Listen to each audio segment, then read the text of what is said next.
सभी सामान्य शिक्षक साथियों को नमस्कार। सामान्य साथियों, जैसा कि आप अवगत हैं कि विद्यालय के नए खोले गए एसएमसी खातों में आई किसी भी ग्रांट की लिमिट या धनराशि जैसे कि कंपोजिट ग्रांट का व्यय या भुगतान पीएफएमएस के द्वारा किया जाना है। साथियों, एक वित्तीय वर्ष में जितनी भी लिमिट इन खातों में जारी होगी वो लिमिट हमें 31 मार्च तक ही वो रात्रि 11:59 पर और 59 तक ही रह पाएगी। इसके पश्चात वो सारी की सारी लिमिट जितने भी खाते में होगी वो शून्य हो जाएगी। तो हम शिक्षक साथियों को उसका जो प्रयोग करना है वो इस 31 मार्च से पहले पहले ही हम उसका प्रयोग कर पाएंगे। साथियों, इससे पहले की जो भी वीडियो पीएफएमएस सीरीज से संबंधित हमने बनाई है उसमें हम बता चुके हैं कि विद्यालय को पीएफएमएस के कार्य करने हेतु 2 प्रकार की आईडी मिली है, एक ऑपरेटर आईडी और दूसरी अप्रूवर आईडी। आप को हम बता चुके हैं कि लॉगिन कैसे करना है, पासवर्ड कैसे बदलना है और इसके पश्चात जो आपके विद्यालय में लिमिट आई है उस लिमिट को देखने की प्रक्रिया क्या है, इस संबंध में पूर्व में वीडियो प्रेषित की जा चुकी है। आज इस वीडियो में हम जानेंगे साथियों कि हमने जिस दुकानदार से सामान लिया है, देखिए अपने विद्यालय के लिए हमने जिस भी दुकानदार से सामान लिया है या जिस व्यक्ति से हमने विद्यालय का कोई कार्य कराया है, वो किसी भी प्रकार का कार्य हो सकता है। तो ऐसी स्थिति में उस दुकानदार या उस व्यक्ति को हमें पेमेंट करना होगा, उसे भुगतान करना होगा। तो देखिए पहले क्या व्यवस्था थी, पहले ऐसी व्यवस्था थी कि हम उसको चेक दे देते थे और उसका भुगतान हो जाता था, ठीक है। लेकिन अब वर्तमान में ऐसी व्यवस्था नहीं है। वर्तमान व्यवस्था में इस वेंडर अर्थात इस दुकानदार अर्थात इस संबंधित व्यक्ति का भुगतान करने के लिए इस वेंडर को हमें पीएफएमएस पोर्टल पर जोड़ना पड़ेगा, ऐड करना पड़ेगा और जो अपना एसएमसी का अकाउंट है उस अकाउंट के साथ इस वेंडर को मैप करना पड़ेगा। तो साथियों, आज की इस वीडियो में हम यही जानेंगे कि वेंडर को पीएफएमएस पोर्टल पर कैसे ऐड करना है और किस प्रकार से उसे मैप करना है। और यदि वो वेंडर पहले से ही पोर्टल पर ऐड है, पहले से ही रजिस्टर्ड है किसी दूसरे के द्वारा, तो ऐसी स्थिति में उसे किस प्रकार से मैप करना है। और इसके साथ ही हम ये भी जानेंगे कि मैप करने के पश्चात वो 12 से लेकर के 24 घंटे के अंदर अंदर उसका जो बैंक अकाउंट है, जो बैंक स्टेटस है वो कैसा प्रदर्शित हो रहा है। पेंडिंग तो प्रदर्शित नहीं हो पा रहा है, सक्सेस इन बैंक उसमें लिखा आ रहा है तो वह नहीं आ रहा। तो चलिए साथियों प्रारंभ करते हैं। सबसे पहले आप अपने मोबाइल में देखिए गूगल क्रोम को ओपन कर लीजिएगा। साथियों यहाँ पर ऊपर टाइप कर लीजिएगा pfms.nic.in। तो यहाँ पर हमने टाइप किया और जैसे ही इसे ओपन किया इस तरह का इंटरफेस यहाँ पर प्रदर्शित होगा। यहाँ पर देखिए लॉगिन का ये ऑप्शन प्रदर्शित हो रहा है। साथियों इस लॉगिन के ऑप्शन पर आप क्लिक कर लीजिएगा। जैसे ही आप क्लिक करते हैं और ऊपर की ओर स्क्रॉल करते हैं तो नीचे आप देख पा रहे हैं लॉगिन करने के लिए यहाँ पर यूज़र नेम और यहाँ पर पासवर्ड लिखने के लिए कहा गया है। ये यहाँ पर सत्र लिखा हुआ है वित्तीय वर्ष 2022-23। तो साथियों यहाँ पर आप यूज़र नेम यहाँ पर लिख लीजिएगा। और कौन सा यूज़र नेम लिखेंगे, देखिएगा साथियों 2 प्रकार की आईडी मैंने आपको बताई थी पूर्व में विद्यालय को मिली, एक डाटा ऑपरेटर की आईडी है और एक डाटा अप्रूवर की आईडी है। तो जो वेंडर बनाने का काम है, एक वेंडर बनाने का काम और एक्सपेंडिचर बनाने का काम, ये दोनों के दोनों काम हमें ऑपरेटर की आईडी से करने हैं, जिसको हम मेकर की आईडी भी कहते हैं। तो साथियों ऑपरेटर की आईडी, जो डाटा ऑपरेटर हैं उसकी आईडी को आप यहाँ पर फिल कर लीजिएगा, उसका पासवर्ड भरिएगा और नीचे लॉगिन से आप लॉगिन कर लीजिएगा। देखिए साथियों इस प्रकार से ये वेबसाइट यहाँ पर ओपन हो जाती है और इस वेबसाइट में आप देखेंगे जो बाईं साइड में बहुत सारे ऑप्शन यहाँ पर प्रदर्शित हो रहे हैं। वेंडर जोड़ने के लिए आप देखिएगा यहाँ पर एक ऑप्शन है मास्टर्स, तो इस पर आपको क्लिक करना होगा। जैसे ही आप इस पर क्लिक करते हैं तो इसके सम्मुख कई सारे देखिएगा ये ऑप्शन ओपन हो जाते हैं। इस ऑप्शन में हम वेंडर पर क्लिक करेंगे। मैं यहाँ एक समस्या ज़रूर बताऊँगा कि यदि आप लैपटॉप में काम कर रहे हैं या डेस्कटॉप पर काम कर रहे हैं तो साथियों जैसे ही आप इस वेंडर पर क्लिक करेंगे यहाँ पर तो ये वेंडर के सम्मुख आगे के जो ऑप्शन है वो ओपन हो जाएंगे। लेकिन यदि आप मोबाइल में काम कर रहे हैं तो ऐसी स्थिति में इस वेंडर पर जैसे ही आप टच करते हैं तो आगे ऑप्शन नहीं खुल पाएंगे। तो यहाँ पर फिर आप क्या करेंगे, तो ऐसी स्थिति में आप इस वेंडर को थोड़ा सा लॉन्ग प्रेस करिएगा इस प्रकार से। जैसे ही से आप लॉन्ग प्रेस करेंगे तो ऐसा इंटरफेस आएगा। कहीं भी आप बाहर क्लिक कर दीजिएगा तो इस प्रकार से आप देखेंगे आप वेंडर्स के सामने के ऑप्शन यहाँ मोबाइल में भी साथियों प्रदर्शित हो रहे हैं। अब देखिएगा यहाँ पर हमें क्या करना है, नया वेंडर कोई ऐड करना है, ठीक, कोई ऐसा वेंडर ऐड करना है जो इस पीएफएमएस पोर्टल पर अभी तक रजिस्टर्ड नहीं है, ठीक है। हो सकता है वो रजिस्टर्ड भी हो, किसी दूसरे के द्वारा रजिस्टर्ड किया हो, तो उसका साथियों पता चल जाएगा। ठीक है, तो सबसे पहले हम देख लेते हैं एक नया वेंडर ऐड करके। तो यहाँ पर साथियों ऐड न्यू पर हम क्लिक करेंगे। देख लीजिएगा, ऐड न्यू पर मैंने क्लिक किया और क्लिक करने के बाद इतने सारे ऑप्शन यहाँ पर खुल करके आ जाते हैं। ठीक है साथियों, इन सभी ऑप्शन को मैं जूम करके आपको दिखा देता हूँ। देखिएगा, वेंडर को ऐड करने के लिए सबसे पहला ऑप्शन है वेंडर का टाइप। तो इसको साथियों हमें समझना पड़ेगा। ये जो ड्रॉप डाउन है, इस ड्रॉप डाउन में देखिएगा कई सारे ऑप्शन यहाँ पर आएंगे। तो आपको ये जानना होगा कि यहाँ पर पर्सनल भरना है या कमर्शियल भरना है। तो क्या होता है पर्सनल और क्या होता है कमर्शियल। साथियों, जिस वेंडर को आप ऐड कर रहे हैं, यदि वो वेंडर ऐसा है, देखिए आपके विद्यालय में वो काम करने आया, उसने अपना मजदूरी का कार्य किया और उसका जीएसटी या अन्य कोई नंबर नहीं है, ऐसी स्थिति में उसको आप मजदूरी उसकी देना चाह रहे हैं, तो आप उससे सामान्य सी जानकारी, उसका नाम और उसकी बैंक की डिटेल ले लीजिएगा। उसका जो अकाउंट नंबर है और उसका बैंक का नाम है, ये ले लीजिएगा। तो ऐसा जो वेंडर होगा हमारा, उसको हम पर्सनल वेंडर कहेंगे। तो यहाँ पर टाइप में आप पर्सनल ऐड करिएगा। लेकिन यदि आप किसी दुकानदार से सामान ले रहे हैं और उस दुकानदार का जीएसटी नंबर है, ठीक है, कमर्शियल, तो ऐसी स्थिति में आप यहाँ पर जो ड्रॉप डाउन है, वो जो वेंडर होगा वो कमर्शियल कहलाएगा और आप यहाँ पर पर्सनल के स्थान पर उसको कमर्शियल के रूप में ऐड करेंगे। ठीक है साथियों, तो एक वेंडर का जो टाइप है वो क्लियर हो गया कि देखिए दो ही प्रकार के व्यक्ति होते हैं। एक तो ऐसे होंगे जिनसे हम, जो दुकानदार होंगे जिनसे हम सामान खरीदेंगे और उनके पास जीएसटी नंबर होगा। ऐसी स्थिति में उन्हें हम कमर्शियल के रूप में, कमर्शियल वेंडर के रूप में दर्ज करेंगे। और एक ऐसे व्यक्ति होंगे जिनसे हम अपने विद्यालय का कार्य कराते हैं, वे मजदूरी पर कार्य करते हैं या अन्य, तो ऐसी स्थिति में उनको हम पर्सनल के रूप में दर्ज कर लेंगे। या हो सकता है कुछ ऐसे भी दुकानदार हों, गाँव में ऐसे दुकानदार होते हैं जिनका जीएसटी नहीं होता है, तो ऐसी स्थिति में आप उन्हें पर्सनल वेंडर के रूप में दर्ज कर लीजिएगा। ठीक है साथियों, तो ये एक बात हुई है। तो यहाँ पर देखिएगा, मैं पहले एक वेंडर, पर्सनल वेंडर का टाइप है उनका, उसको मैं यहाँ पर दर्ज कर रहा हूँ।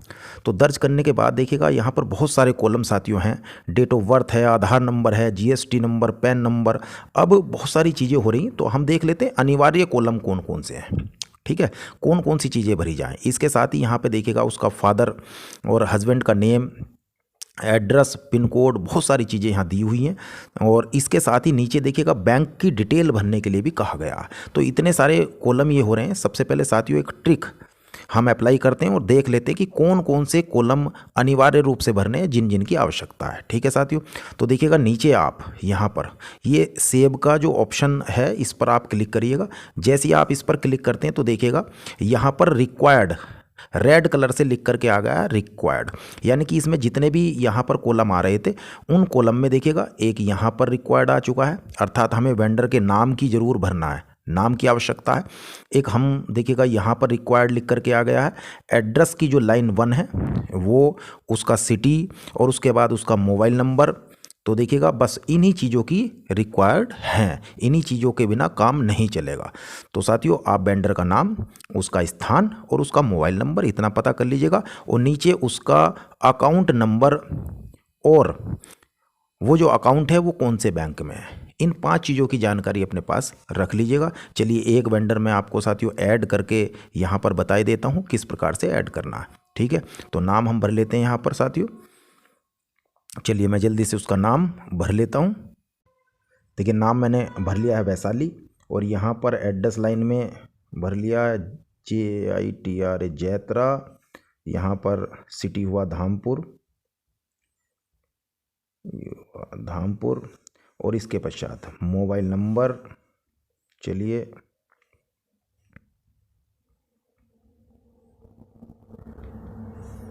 इसके बाद साथियों यहाँ पर देखिए ऊपर सभी कॉलम हमने भर चुके हैं, आगे हमारी और कोई आवश्यकता नहीं, जितने रिक्वायर्ड कॉलम थे उतने भर लिए हैं। अब नीचे बैंक में आप कोई भी बैंक है, उस जो भी बैंक होगा उसके 4 लेटर, आप शुरू के 4 करैक्टर उसमें भर लीजिएगा।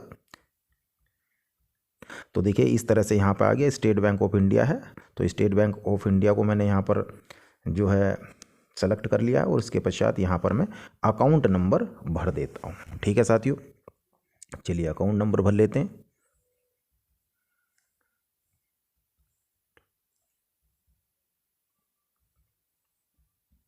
ठीक है साथियों, जैसे ही देखिएगा यहाँ पर मैं ऐड बैंक डिटेल्स इस पर क्लिक करूँगा। क्लिक करने के पश्चात आप देखिएगा इस प्रकार से ये बैंक डिटेल ऐड हो गई है। अगर कहीं कुछ त्रुटि हो गई है तो देखिएगा यहाँ से ये डिलीट का ऑप्शन भी आ रहा है, आप इस पर क्लिक करेंगे और क्लिक करने के बाद ये जो बैंक डिटेल ऐड हुई थी ये हट जाएगी। आप इसे पुनः दोबारा इसको ऐड कर सकते हैं अगर कोई खाता भरने में कोई किसी प्रकार की कमी हो गई है। ठीक है साथियों, और इसके पश्चात देखिएगा सभी डिटेल भरी जा चुकी है। तो साथियों अब हम सेव के बटन पर यहाँ पर जो है क्लिक करेंगे और इसको हम ऐड कर लेंगे। देखिएगा मैंने अभी सेव के बटन पर क्लिक किया, देखते हैं क्या मैसेज आता है। जी साथियों, अभी प्रोसेस गतिमान है। तो साथियों यहाँ पर देखिए मैसेज लिखा गया है, this mobile number already exist with vendor इतने, यानी कि यहाँ से देखिए पता चल चुका है कि ये जो वेंडर का ये कोड है, इस कोड के द्वारा ये वेंडर पहले से ही रजिस्टर्ड है। ठीक है साथियों, तो हमें जानकारी होगी, आप इस वेंडर के कोड को लिख लीजिएगा। और यदि ये वेंडर यहाँ पर रजिस्टर्ड ना होता तो साथियों यहाँ पर इसी तरह का वेंडर का एक मैसेज आता कि वेंडर सक्सेसफुली ऐड हो चुका है और उस वेंडर का कोड ये है। तो आपको क्या करना था, उस वेंडर का इस कोड को लिख लेना था। ठीक है साथियों, इसके पश्चात क्या करना है, इसके पश्चात यहाँ से साथियों देखिए जो भी इधर की तरफ यहाँ पर ऑप्शन दिए हुए थे तो इनमें से हमने मास्टर पर पहले क्लिक किया था। अभी हम एक बार जो माई स्कीम है इस पर क्लिक कर लेते हैं और क्लिक करने के पश्चात हम पुनः जो मास्टर हैं मास्टर वाले टैब पर ही हम क्लिक करेंगे। तो मास्टर वाले टैब पर क्लिक कर लीजिएगा। क्लिक करने के पश्चात साथियों आगे देखिएगा हम पुनः वेंडर पर क्लिक करते हैं और वेंडर पर लॉन्ग प्रेस हमें करना है।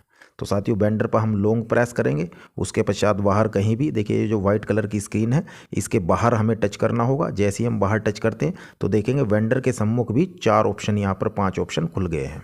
अब साथियों ऐड न्यू तो आप कर चुके हैं, यानी कि वेंडर को आप ऐड कर चुके हैं, नए वेंडर को। अब हमें क्या करना है, उस वेंडर जो हमने वेंडर ऐड किया है उसे हमें अपने अकाउंट के साथ मैप करना है। ठीक है, तो मैप करना सीखेंगे और साथ ही हम ये भी सीखेंगे कि पहले से ही इस PFMS पोर्टल पर जो वेंडर, जो दुकानदार पहले से ही इस पर रजिस्टर्ड हैं, पहले से ही ऐड हैं, तो हम उन्हें अपने अकाउंट के साथ मैप कैसे करें। ठीक है साथियों, जैसे कि तो अब यहाँ ऑप्शन है मैनेज, इस मैनेज ऑप्शन में हम जाएंगे और जैसे ही आप मैनेज ऑप्शन में जाते हैं तो देखिए साथियों यहाँ पर सबसे ऊपर यहाँ पर लिखा हुआ है सर्च क्राइटेरिया में वेंडर्स रजिस्टर्ड बाय मी। ये देखिएगा ड्रॉप डाउन है और इस ड्रॉप डाउन में यहाँ पर वेंडर्स रजिस्टर्ड बाय मी, तो मैं इस ड्रॉप डाउन को देखिए ओपन करता हूँ और देख लीजिएगा यहाँ पर हमें केवल 3 चीज़ों का ही प्रयोग हमें करना है। पहला ऑप्शन है वेंडर्स रजिस्टर्ड बाय मी, अर्थात ऐसे वेंडर्स जो मेरे द्वारा, जो ऑपरेटर की आईडी के द्वारा यहाँ पर रजिस्टर्ड किए गए हैं। दूसरा ऑप्शन क्या है साथियों, तो देखिए मेरे द्वारा जो रजिस्टर्ड है वो नीचे यहाँ पर प्रदर्शित हो रहा है। एक ही वेंडर जो वैशाली हैं वो देखिएगा, मैं दिखाई भी देता हूँ, देखिएगा ये हैं वैशाली, इनको वेंडर बनाया गया है। ठीक है साथियों, पर्सनल वेंडर। ठीक है, ये सब चीज़ें इनकी यहाँ पर प्रदर्शित हो रही हैं। अब यहाँ ड्रॉप डाउन में देखिएगा दूसरा ऑप्शन यहाँ पर लिखा आ रहा वेंडर्स मैप्ड, कि वेंडर मैप्ड हैं वट रजिस्टर्ड बाई अदर्स, यानी कि देखिएगा इस PFMS पोर्टल के द्वारा दूसरे जो सदस्य हैं उन्होंने वेंडर को रजिस्टर्ड कर रखा है, दुकानदार को रजिस्टर्ड कर रखा है, लेकिन वो आपके खाते के साथ मैप्ड हुए हैं। तो ऐसा भी एक बार देख लेते हैं हमारे साथ कोई वेंडर मैप है या नहीं है पहले से ही। तो अभी हमारे साथ कोई भी वेंडर मैप हमने नहीं किया था तो नीचे प्रदर्शित भी नहीं हो पा रहा है। अब तीसरी स्थिति देखिएगा साथियों कि vendors note mapped with me, अगर कोई दुकानदार ऐसे हैं हमने उनसे सामान लेना है तो हमें पहले से ही पता है भाई ये जो दुकानदार हैं, ये जो वेंडर हैं ये पहले से ही PFMS पोर्टल पर रजिस्टर्ड हैं, तो ऐसी स्थिति में हमें उन्हें ऐड करने की तो आवश्यकता है ही नहीं। हमें क्या करना होगा, केवल उन्हें अपने जो अकाउंट है उसके साथ मैप करना पड़ेगा। तो साथियों हम क्या करेंगे, देखिए मास्टर्स टैब में गए और उसके पश्चात वेंडर में जाने के बाद यहाँ जो ऑप्शन है मैनेज पर गए और मैनेज पर क्लिक करने के पश्चात यहाँ पर देखिए जो तीसरा ऑप्शन ये प्रदर्शित हो रहा vendors note mapped with me, इस पर हमें क्लिक करना होगा। तो जैसे ही आप इस पर क्लिक करते हैं तो देखिएगा इस PFMS पोर्टल पर जितने भी ऐसे वेंडर्स जो किसी ने भी रजिस्टर्ड किए हों लेकिन आपके इस अकाउंट के साथ मैप नहीं है, वे यहाँ पर आ जाएंगे, क्योंकि किसी भी वेंडर को पेमेंट तभी हो पाएगा जब वो आपके इस अकाउंट के साथ मैप होगा। वेंडर को आपने ऐड कर लिया, अच्छी बात है, लेकिन उसे अपने अकाउंट के साथ मैप भी करना होगा। तो ऐसी स्थिति में साथियों vendors note mapped with me, अब देखिएगा ये सारे के सारे इतने हजारों वेंडर्स हैं जो मैप नहीं है। अब इसमें आपको खोजना होगा कि आपका वो वेंडर कौन है, आपका वो दुकानदार कौन है जिससे आपने सामान लिया है और जिसे आप पेमेंट करना चाह रहे हैं। तो उसे खोजने का सीधा सा तरीका है साथियों उसका अकाउंट नंबर। कुछ नहीं करना, केवल आपने उससे अकाउंट नंबर लिया ही है भाई, आप उसे पेमेंट करेंगे तो अकाउंट नंबर की तो आवश्यकता होगी, तो आप उसका अकाउंट नंबर यहाँ पर भर लीजिएगा। ठीक है साथियों, जैसे कि मैं यहाँ पर एक वेंडर हैं विनय कुमार, उनका अकाउंट नंबर यहाँ पर फिल कर रहा हूँ। तो देखिएगा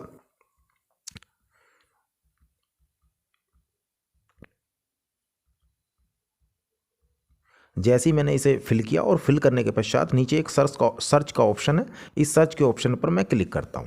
तो साथियों जैसे ही मैंने सर्च के ऑप्शन पर क्लिक करा तो आपने देखा जितने भी वेंडर्स थे उन सभी में से फिल्टर होकर के ये जो वेंडर हैं विनय कुमार लक्की ये यहाँ पर आ गए हैं। इनका वेंडर का टाइप है पर्सनल और ये सभी चीज़ें आप देख लीजिएगा। और यहाँ पर विशेष जो ध्यान देने वाली बात है वो ये थी कि देखिएगा जो इनका बैंक स्टेटस है वो क्या लिखा रहा है। तो देखिएगा यहाँ पर ये जो वेंडर जो पहले से ऐड है उनका बैंक स्टेटस लिखा रहा है सक्सेस इन बैंक, पेंडिंग नहीं आ रहा है।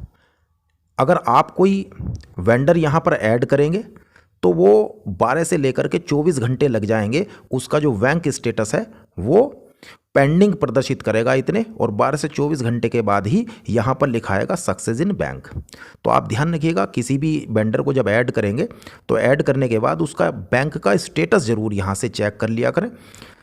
ऐसा नहीं होगा कि जब लो bank status success in bank नहीं लिखा आएगा तब तक उसको पेमेंट नहीं हो सकता है। ठीक है साथियों, तो एक बार चेक कर लेंगे कि बैंक स्टेटस उसका कैसा है, पेंडिंग तो नहीं है। ठीक है, और जो वेंडर है उसका अकाउंट स्टेटस एक्टिव है अथवा नहीं है। ठीक है साथियों, दो चीज़ों को बड़ा विशेष रूप से आपको यहाँ ध्यान देना है। तो देखिएगा ये विनय कुमार लक्की जो हैं उनका ये वेंडर हैं, इनका यहाँ पर वेंडर के रूप में ये प्रदर्शित हो रहे हैं। अब यहाँ पर देखिएगा हमें क्या करना है, ये जो वेंडर है इसको अपने अकाउंट के साथ मैप करना है। तो मैप करने में क्या करेंगे, नीचे एक ऑप्शन प्रदर्शित हो रहा मैप वेंडर, ठीक है, और उससे पहले हो रहा है यहाँ पर एक स्क्वायर बॉक्स चेक बॉक्स बना रहा, तो आप इस चेक बॉक्स पर क्लिक कर लीजिएगा और क्लिक करने के बाद यहाँ पर जो मैप वेंडर्स हैं इस पर आप क्लिक कर दीजिएगा। जैसे ही आप क्लिक करते हैं तो साथियों एक मैसेज देखिएगा ऊपर आ चुका है, रेड कलर से लिखा हुआ selected vendor beneficiary mapped successfully, यानी कि ये जो वेंडर है आपके खाते के साथ मैप हो चुका है।